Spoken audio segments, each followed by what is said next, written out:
Madam Toastmaster, fellow Toastmasters, welcome guests. It was late September 1973 when a heavily pregnant woman was rolled into the maternity ward of a hospital in Chelmsford, Essex, by a team of doctors.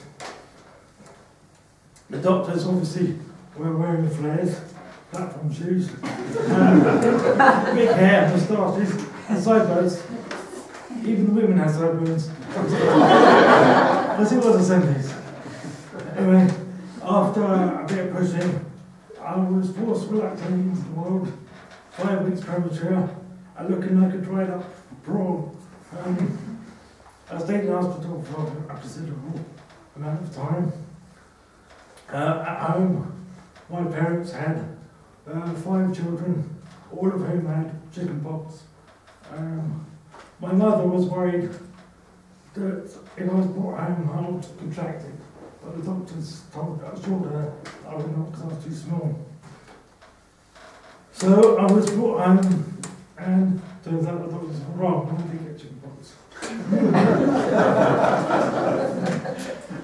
Anyway, so this unfortunately led to oxygen starvation to the brain damage, and cerebral palsy. So a priest was summoned to my outside to give me my last rites. Imagine the shock of the priest when I sat up and I got and said, "It's a miracle, I'm going to make it." The priest went running away, and I was fine from then on. But at the age of 9, I was sent to a boarding school for severely disabled children. It was a big wrench for me. I was wrenched out of a quite nice family. My mind was immature. I couldn't comprehend it, and so I interpreted it as a kind of abandonment. My self-esteem took a heavy blow, and I retreated into my shell. My school years were quite tough, and I left at the age of 16, quite damaged really. At the age of 25, I was offered a flat in a complex of flats owned by the Disabilities Trust in Sussex. So I took that. It was kind of like a hotel. They had room service 24 hours a day, so 24 hours a day, 7 days a week. But they called it care, but it was, you know, I thought it was room service. The only problem was, if I rang for a toasted sandwich at 2 AM, they got a bit annoyed. They would kind of mutter something like emergency use only. Elvis never had that problem. I didn't know what to do with my life at that point, and all I knew was that I wanted to be a writer. My mother suggested that I become a counsellor because I was quite quiet. What better reason than that to become a counsellor? So off I went to writing university. Imagine the wild parties, the drinking, the wild sex. Imagine all that. Yeah, I did imagine it. I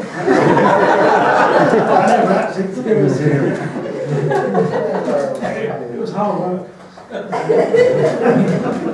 So I eventually got a placement working with clients with alcohol problems. And it was a case of the blind, leading the blind really. They had problems with alcohol. So, but despite this, I did graduate in 2005, postgraduate diploma in counselling. This was something of a well adversity for me, because my father died at the age of 60 from chronic alcoholism. But also, that year, I got one book published. It was to volunteer therapy. That's my pen name, Julian Henley. Julian Henley, sorry. Yeah.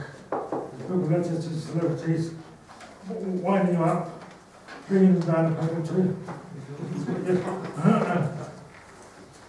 Yeah, my book has been described as a work of genius by one of Britain's best comedy writers.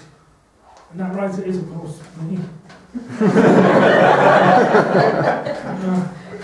A lot of people will think that women are attracted to men who have a good sense of humour. Unfortunately, my book has now got me laid. I've used it several times as a club. Whack the ladies over the head, trying to subdue them enough to get them back to my flat, but it's never worked. Unfortunately, the publisher has not done a hardback version.